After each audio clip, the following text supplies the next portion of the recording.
Olá! Autoritarismo característico do governo de Bolsonaro avança dentro das universidades públicas e federais do Brasil. Enquanto brasileiros sofrem as consequências da alta na inflação, Paulo Guedes, ministro da Economia, mantém fortuna em paraíso fiscal no Caribe. Eu te convido a continuar aqui com a gente. Eu sou Emília Bisotto e o programa Central do Brasil está começando agora.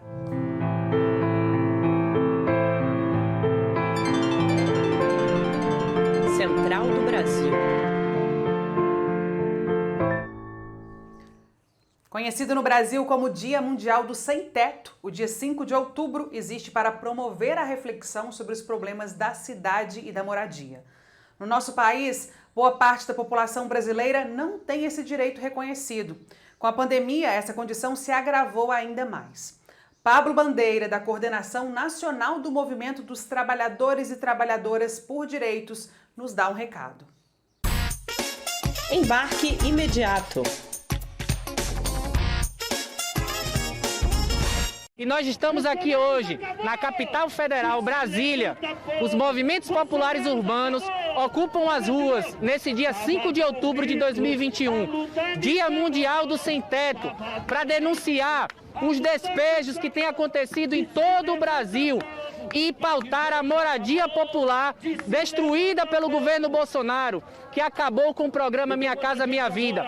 Defendemos reforma urbana já, que garanta direitos para toda a população das cidades brasileiras. E o MTD se soma de forma unitária e anuncia a nossa luta nesse dia 5 de outubro. Bom, e essa semana, mais um escândalo do governo federal está sendo manchete nos veículos de comunicação.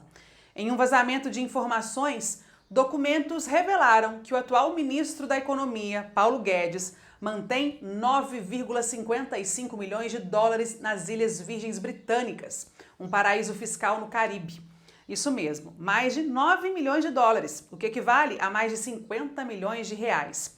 O documento que expôs figuras públicas de diversos países foi batizado de Pandora Papers. Vale acrescentar que desde o início do governo de Bolsonaro, o dólar só aumentou, se tornando 40% mais caro, valorizando, portanto, a fortuna de Guedes. Veja a reportagem de Nayá Tawani. Nacional. Denominada Pandora Papers, a investigação jornalística que reuniu veículos de mais de 117 países, como a Agência Pública, Piauí, Metrópolis, Poder 360 e El País, revelou as fortunas escondidas de políticos, empresários e até celebridades que mantêm empresas de offshores. O vazamento de mais de 11 milhões de arquivos trouxe à tona o envolvimento de acionistas da Prevent Senior, Riachuelo, MRV Engenharia e até do ministro da Economia, Paulo Guedes. As denúncias são de que os donos mantêm os empreendimentos em paraísos fiscais para se livrarem das tributações do Brasil. O deputado federal pelo PSOL, Ivan Valente, explica como essas revelações afetam o cenário brasileiro. Mais um motivo para dizer, olha aí, quer espremer o funcionalismo público enquanto Paulo Guedes e o presidente do Banco Central dão este exemplo. Ou seja, isso, na verdade, é corrupção. Ele precisa prestar contas e nós estamos pensando também numa comissão parlamentar de inquérito para investigá-lo, além de trazê-lo ao plenário e às comissões para prestar contas. Ele está quietinho, mas esse é o ministro da destruição, junto com Bolsonaro. Os brasileiros ocupam o 5º lugar na quantidade de nomes citados no Pandora Papers. Um deles é o atual ministro da Economia, o Paulo Guedes, que, de acordo com as investigações, mantém uma empresa no Caribe que guarda uma fortuna de mais de 10 milhões de reais e que não foi declarada no Brasil. O fato de Guedes ter esse empreendimento no exterior pode configurar em conflito de interesses, já que o ministro ocupa um cargo público. É o que afirma o especialista em direito público, Daniel Lamoyer. Se isso se configurar, teremos aqui um ato, por exemplo, de improbidade administrativa de enriquecimento ilícito. Mas no momento isso ainda não está configurado, precisando ter mais investigações, aprofundamento dos detalhes daquela conta corrente vinculada ao offshore, olhando as decisões políticas, olhando aqui então esse cronograma, buscando uma correlação. Mas, ao final, chama atenção o exemplo do ministro Paulo Guedes, já que ele é ministro da Economia e o papel dele é cuidar da parte fiscal tributária do país, de convencer a população a pagar altos tributos, enquanto ele aplica seus recursos no exterior, fugindo aqui da alta carga tributária que os brasileiros que aqui constituem suas riquezas e elas permanecem no Brasil, acabam tendo que pagar.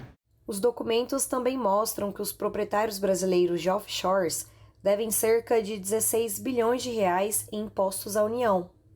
O Ministério da Economia afirmou em comunicado que Paulo Guedes declarou à Receita Federal sua participação na empresa localizada em um paraíso fiscal. Não é novidade para ninguém que o atual governo de Jair Bolsonaro prioriza o conservadorismo, o autoritarismo e desrespeita a democracia em diversas frentes. Essa prática também invade espaços de aprendizado e construção de saber.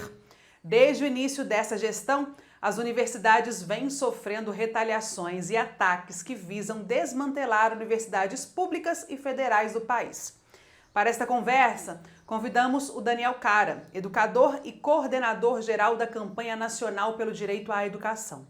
Afonso Bezerra é quem conduz essa entrevista. Vamos conferir. Entrevista Central. Olá! Hoje recebemos aqui na Entrevista Central o educador Daniel Cara. O nosso assunto é o autoritarismo nas universidades e os ataques do governo Bolsonaro ao ensino superior. Bem-vindo, Daniel. Obrigado, Afonso. É um prazer estar aqui mais uma vez com vocês. Daniel, quais são as características e como este autoritarismo se impõe hoje sobre as universidades públicas federais?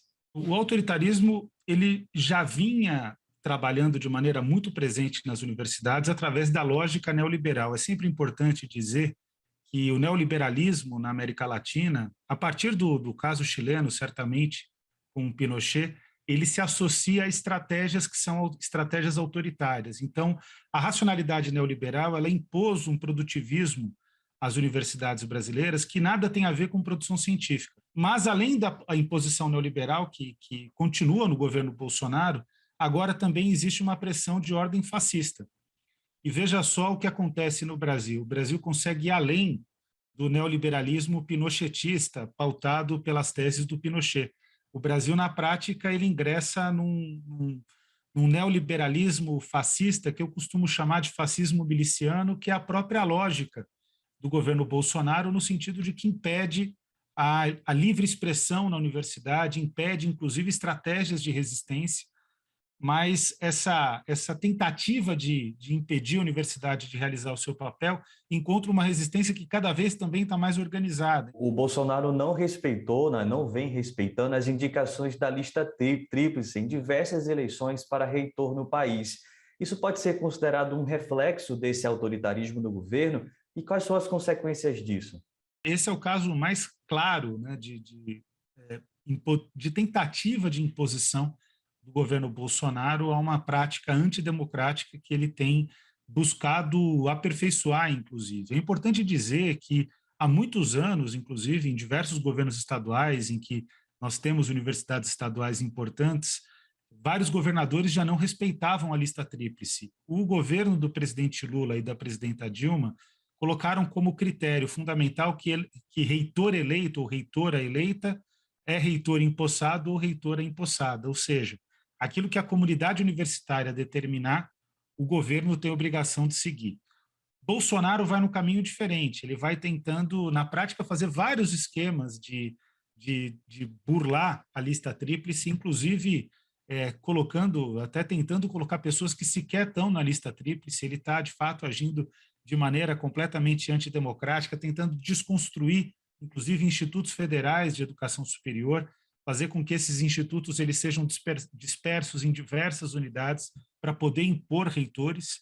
Queria saber agora de você qual a consequência direta dessa interferência autoritária do governo federal no desenvolvimento das pesquisas e do conhecimento dentro das universidades.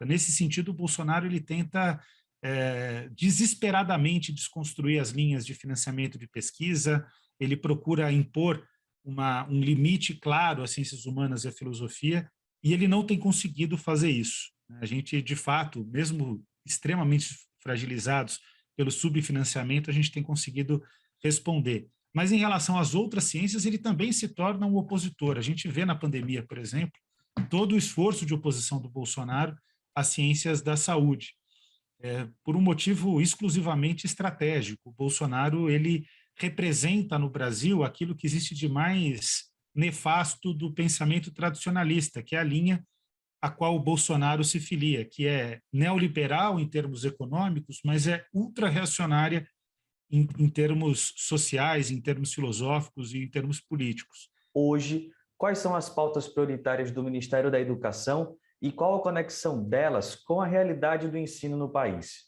Quais são as tentativas do Bolsonaro? Primeiro, estrangulamento orçamentário. Ele tenta matar a universidade por asfixia. Isso não inicia no governo Bolsonaro, inicia no governo do Michel Temer, emenda à Constituição 95 de 2016. A segunda questão é a tentativa reiterada de privatização das universidades. O governo Bolsonaro utiliza, nesse caso, uma estratégia militar, que a gente chama de estratégia de aproximação. Ele tenta impor essa medida ao parlamento, o parlamento rejeita, mas ele consegue ganhar alguns adeptos. Meses depois, ele tenta uma nova iniciativa, mais uma vez o parlamento rejeita. E na prática, a reforma administrativa é a nova estratégia de ataque à universidade. É bom que se diga isso, porque a reforma administrativa, ao cercear o serviço público, vai atingir claramente a liberdade de cátedra e vai permitir, inclusive, a terceirização das atividades fins do serviço público. De que forma este autoritarismo se expressa na gestão do Enem, um dos exames mais importantes do país? O Bolsonaro tenta frear da forma como pode, tentando obrigar a cobrança do Enem, fazendo com que o Enem tenha um menor número de interessados, desanimando os estudantes para prestar o Enem, mas ele não consegue tudo o que ele quer. Então, a gente tem que lutar para fazer com que o Enem seja, de fato, uma porta de entrada, tem que fazer, inclusive, pressão, inclusive jurídica, para que a gratuidade para prestar o exame seja, de fato, preservada, foi atacada pelo governo, tem que atacar os ataques do governo contra o banco de testes, o banco de itens, né, que a gente chama, do INEP. O governo tenta desconstruir de todas as formas a prova. Mas, ainda assim, enquanto tiver política de cotas, vou repetir, enquanto tiver política de cotas, esse é um movimento inexorável. Um centro cultural que evidencia arte, cultura e política e que já foi palco de diversas intervenções com foco em temas raciais. O Espaço Aparelho Luzia, localizado na zona oeste de São Paulo, é conhecido como Quilombo Urbano por dar voz e promover temáticas que norteiam questões raciais de forma ampla. O projeto Aparelho Luzia, criado pela ativista, educadora, artista e deputada estadual Érica Malunguinho, criado lá em 2016, está com uma inovação. A Escola Ancestral Aparelho Luzia, uma iniciativa para criar sustentabilidade e organizar os conhecimentos vivenciados pautados em ações artísticas, culturais e políticas. Parada Cultural. Laroye Exu, aqui é Érica Malunguinho. Estou aqui para anunciar o nascimento da Escola Ancestral Aparelho Luzia, que, assim como o nosso quilombo urbano, será um espaço de arte, cultura e política, reatando esse elo fantástico que há entre o passado, o presente e o futuro. Por isso ela é ancestral. Essa iniciativa vem com a proposta de criar sustentabilidade para o nosso quilombo, que é extremamente importante na pandemia e pós-pandemia, mas, além disso, sistematizar e organizar o acúmulo de conhecimento que é vivido pela parelha, que assenta e o que fundamenta a parelha, e também as proposições que miram o futuro. O que as pessoas pretas são capazes de fazer quando não precisam pensar no racismo. Axé. Bom, e depois dessa bela sugestão cultural, o programa Central do Brasil desta terça-feira fica por aqui. Eu agradeço a sua companhia e te espero amanhã. Se cuidem, até lá, tchau!